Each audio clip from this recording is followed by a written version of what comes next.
living beyond one's means. If you were to open up my book or look at every single one of the cases in our files at Acuity Forensics, every single one except one would have the red flag that the suspect was living beyond their means.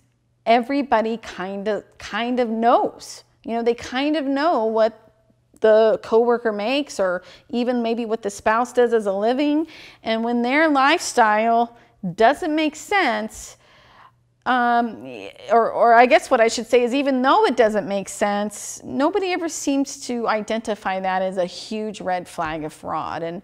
And I could go to any one of my cases, but the one that always pops out to me is the gal that was the long-term accounts payable clerk for my client. She made $15 an hour.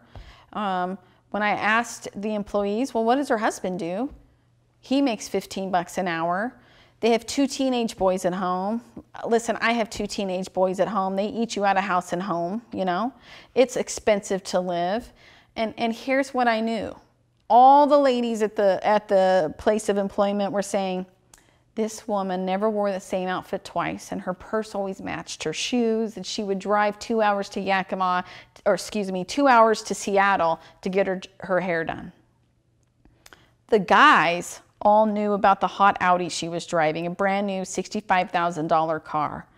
Everybody knew about the very expensive trips they took, and the fact that those teenage boys had all of the latest and greatest video games, but not just that. They had snow skis, they had water skis, they had boats. Their lifestyle absolutely did not make sense. And she explained it, that she had a candle business, but what she really had done was stole over $500,000 from my client by just simply, you know, writing checks to herself.